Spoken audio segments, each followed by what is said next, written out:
안녕하세요, 여러분. 제가 저번에는 각 MBTI의 각 선호 유형과 학습에 대해서 설명을 드렸어요.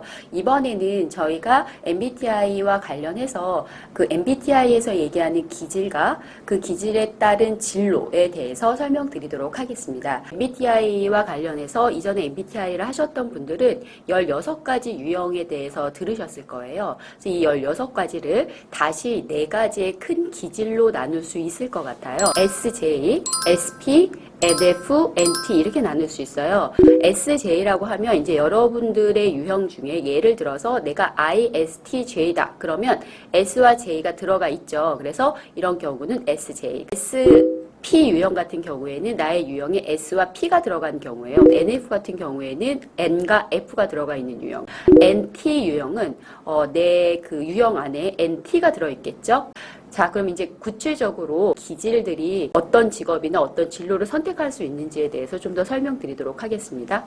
NT 유형의 굉장히 큰 특징은 뭐냐면 한마디로 하면 추론가, 이상적 합리론자. 이 세상이 돌아가는 원리랄지 눈에 보이지 않는 그런 것들을 직관을 갖고 통찰해내는 것, 이런 것들을 되게 중요하게 생각하기 때문에 딱 봐도 진지하고 딱 봐도 과학자 같은 느낌이 좀 있어요. 그래서 NT들이 그래서 굉장히 중요하게 생각하는 거는 뭐냐면 지식 탐구예요. 그러니까 그리고 딱딱 떨어져 있는 지식이나 정보를 그냥 아는 정도가 아니라 원리, 원칙들을 발견해내고 그런 것들을 분석해내는 것에 있어서 굉장히 관심이 많다. 그리고 실제로 잘해요.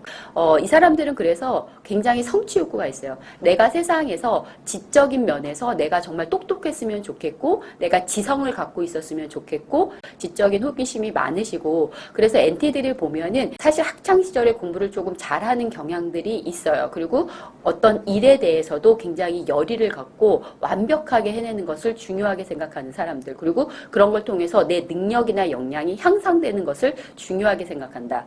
그런데 조금 감정이라든지 이런 거를 좀 무시하고 사는 경향이 좀 있어요. 감정 표현이라든지 이런 것들이 좀 서툴 수 있다. 그리고 약간은 사교적이지 않을 수 있다. 이렇게 볼 수 있을 것 같아요. 그리고 똑똑하기 때문에 또는 통찰력이 있기 때문에 비판적인 조금 시각이 있을 수 있다라고 볼 수 있을 것 같아요. 내 능력이 좀 뭔가 잘 존중받지 못하는 것 같은 그런 상황들, 무력감을 느끼는 상황들에 있어서는 조금 스트레스를 많이 받으실 수 있어요. 영역이라든지 이런 것들을 다시 좀 더 곰곰이 생각해 보는 것, 그리고 새로운 프로젝트를 좀 다시 시작해 보는 것, 이런 것들이 이제 이 NT인 분들이 스트레스를 조금 탈출할 수 있는 방법일 수 있을 것 같아요. 일을 할 때도 아이디어가 항상 새로운 아이디어를 요구하고 그리고 지적으로 내가 좀 자극을 받을 수 있는 그런 일들을 좀 선호한다고 볼 수 있어요. 그러니까 일이 어려워도 뭔가 나에게 굉장히 자극을 주고 내 역량이 자꾸 개발될 수 있는 그런 일들을 되게 좋아한다. 그래서 도전적으로 일하는 스타일이다라고 볼 수 있어요. 사람을 다룬다라거나 이런 것들은 눈에 잘 끝이 나는 일이 아닌 경우가 있잖아요. 뭐 예를 들어서 누가 심리적으로 아픈데 그럴 땐 이렇게 해야 돼. 이렇게 눈에 보이는 처방이 별로 없는 경우들도 있거든요. 그래서 NT들은 그런 일들을 별로 좋아하지 않아요. NT들 같은 경우에는 좀 수학이나 과학처럼 뭔가 분석을 해내고 그런 것들에 대해서 답이 있는, 정답이 좀 있고 그런 해결책들을 찾을 수 있는 명확한 그러면서 좀 어려운 과제를 풀 수 있는 그런 일들을 좀 선호한다라고 볼 수 있을 것 같아요. 그래서 추천해드릴 수 있는 직업으로는 정치인, 기업가, 외교관, 의사, 변호사, 판사 이런 것들이 있을 수 있고요. 조금은 어려워할 수 있는, 좀 재미없어할 수 있는 직업은 가수, 배우, 시인, 요리사, 아동심리학자, 사회복지사, 웨딩 플래너 이런 것들이 나올 수 있을 것 같아요. 근데 사실 이런 직업을 제가 추천해드리는 데 있어서 조금 조심스러운 것은 나는 NT인데 사회복지사가 되고 싶어.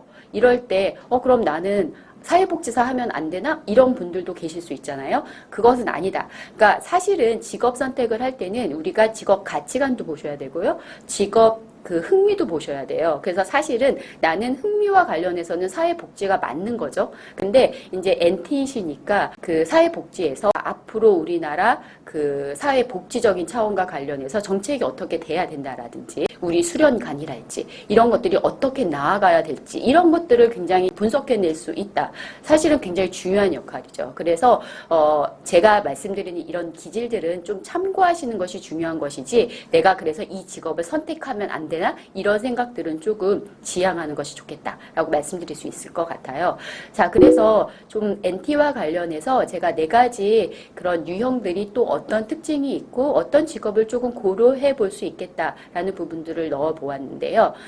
INTP는 뛰어난 창의력을 갖고 있어요. 굉장히 똑똑해요.